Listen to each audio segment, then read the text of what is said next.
पता है फ्रेंड्स, मुझे ना हंसी आती है ऐसी औरतों की सोच पे जो लाइफ में कुछ नहीं करना चाहती, जिन्हें सिर्फ फ्री का फ़ोन मिला हुआ है, फ्री का नेट मिला हुआ है, क्योंकि उनके खर्चे उठाने के लिए पहले तो फादर थे शादी से पहले, शादी के बाद उनके हस्बैंड के ऊपर वो अपनी पूरी जिम्मेवारी दे देते हैं कि हाँ जी हमें संभालिए, हमें पालिए। तो ऐसी लेडीज़ को तो ना स्पेशली सिंगल लेडीज़ से ना बहुत ज़्यादा चिढ़ होती है, वो जहर जैसी दिखती है। तो मेरी जान, खुद के ऊपर मेहनत कीजिए, खुद के जो मुंह के अंदर जो खाना जाता है ना, अपनी कमाई से भेज के देखना। आपके हस्बैंड की कमाई पे पलने से अच्छा है खुद की कमाई कीजिए। ये लाइफ ऐसे ही मत गुजारिए कि पापा के परी थी फिर उसके बाद हस्बैंड्स की एंजल बन गई। तो ऐसी औरतों को ना हमेशा सिंगल लेडीज़ जो होती हैं, जो लाइफ में सरवाइव कर रही होती है, लाइफ के साथ फाइट कर रही होती है और किसी स्टैंड पे होती हैं, उनसे हमेशा उनको चिढ़ होती है। हमेशा उन्हें वो जहर जैसी दिखती हैं क्योंकि वो उसका मुकाबला नहीं कर सकती है। तो हमेशा नेगेटिविटी उसके बारे में फैलाना शुरू कर देती है। बेचारियों के पास वो है क्या? कुछ भी तो नहीं। अगर ये इतनी कमज़ोर होती हैं, ये लेडीज़ इतनी कमज़ोर होती हैं ना, इनमें हिम्मत नहीं होती कि एक स्ट्रॉन्ग इंडिपेंडेंट लेडी के आगे खड़े होके ये बात भी कर सके। तो इसलिए ये क्या करती हैं, उनके बारे में नेगेटिविटी फैलाना शुरू कर देती हैं। क्योंकि बेचारी ना पापा की परियां थी पहले, तो शादी से पहले, शादी के बाद ये अपने हस्बैंड की परियां बन गई। तो ये परियों को मैं एक चीज़ बताना चाहूँगी, लाइफ में ना ज़िंदगी ख़त्म होने से पहले खुद के दम पे कुछ करके देखना। जिन सास ससुर को आप पूछते तक नहीं, उनकी जो हिस्सेदारी मांगना शुरू कर देते हो ना कि हमें हिस्सा चाहिए, तो उनकी सेवा भी करके देखो। और उन मदर फादर की भी हिम्मत से सेवा करके दिखाना जिन्होंने आपको पैदा किया है। बहुओं का ही फर्ज नहीं होता कि अपने माँ बाप की सेवा करें, बेटियों का भी फर्ज होता है। तो मुझे आके पॉइंट करना, तो मेरे बराबर खड़े होके बात करना। मैं जो हूँ अपने दम पे हूँ और अपने दम पे ही मैंने आज तक अपनी पर्सनैलिटी को पहुँचाया हुआ है। किसी को अगर आप पॉजिटिविटी नहीं दे सकते, डूब के मर जाओ।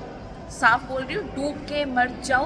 क्योंकि आप लोग ऐसी नेगेटिविटी की शिकार एक पागल औरतें हो जो सिर्फ घर में बैठ के सिर्फ चुगलियाँ कर सकती हैं, लोगों को नेगेटिविटी दे सकती हैं, सिर्फ घमंड दिखा सकती हैं। किस चीज़ का घमंड? आपके मुंह के अंदर जो खाना जा रहा है वो तो आपके हस्बैंड की कमाई का जा रहा है। ऐसा कुछ कीजिए ना कि आप अपने हस्बैंड को अपने ऊपर राज करवा सको। ठीक है, मैं ये नहीं कहती कि हर हाउसवाइफ गलत होती है, पर कुछ लेडीज़ का ना दिमाग कुछ ज़्यादा ख़राब होता है। तो ऐसी लेडीज़ को मैं एक ही चीज़ बोलूँगी, मेरी जान, कभी ना सिंगल लेडी के कंधे से कंधा मिलाकर खड़े होने की ना औकात के बराबर हो जाना। इंडिपेंडेंट लड़की होना इतना आसान नहीं होता है, बहुत कुछ झेलना पड़ता है। अपने सुख चैन, अपने चेहरे का ग्लो, अपनी ज़िंदगी को झंड बनाना पड़ता है। आप तो घर में लीपा पोती करके बैठ जाती हो मेकअप करके, कभी बिना मेकअप के लोगों के सामने आके देखना, कभी लोगों में पॉजिटिविटी दे के देखना, तो बताऊंगी कि एक इंडिपेंडेंट लड़की जो अपनी मदर को लेके 3 साल से धक्के खा रही है, जिसकी मदर का हार्ट खराब, थायराइड उनको, शुगर उनको, कैंसर पेशेंट उनको, हार्ट अटैक के साथ वो हॉस्पिटल में भी धक्के खाएं, फिर भी आप लोगों की बात सुने। क्यों? आप लोग मुझे कोई खाने को नहीं देते हो। मैं यहाँ पे हॉस्पिटल में भी होके अगर गाइड करती हूँ लोगों को, दम है मेरे अंदर। आप लोगों के अंदर नेगेटिविटी फैलाने का दम है, तो मेरे अंदर इतना भगवान ने पॉजिटिविटी भरी हुई है। I am proud of my self so much. मैं ज़िंदगी में अपने ऊपर इतना प्राउड करती हूँ कि उस खुदा ने इस बेटी में इतनी हिम्मत डाली है कि वो अपनी बीमार बेटी को, बेटी ही बोलूँगी, मेरी मदर मेरी बेटी की तरह ही है। अब हर चीज़ को मैं संभालूँगी जब तक मेरे अंदर दम है।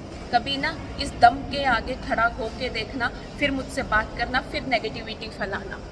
और जिनमें नेगेटिविटी फैलाने की ना पीछे से दम होता है ना, मेरे मुंह पे बोल के देखना। तो अपनी बेटियों के लिए ना ये चीज़ें मत डिसाइड कीजिए कि उन्हें सिर्फ पापा की परियां बनना है या फिर उन्हें सिर्फ हस्बैंड की कमाई के ऊपर बैठ के खाना है। उनके आगे ये चीज़ें डिसाइड कीजिए, अगर फ्यूचर में उनके साथ कुछ गलत होता है तो उनमें इतनी हिम्मत हो कि वो डोमेस्टिक वायलेंस को के अगेंस्ट फाइट करके खुद के लिए कुछ कर सके, खुद को स्टैंड कर सके, सिर्फ आपके ऊपर आके बोझ ना बन के बैठ जाए। और वही लेडीज़ प्रॉब्लम क्रिएट करती है जिनकी खुद की घर में बेटियां हैं। खुदा ना करे तुम्हारी बेटियों के साथ अगर ऐसा हो तो तुम्हारे ऊपर क्या बीतेगा, सोच के देखो। नेगेटिविटी मत फैलाइए।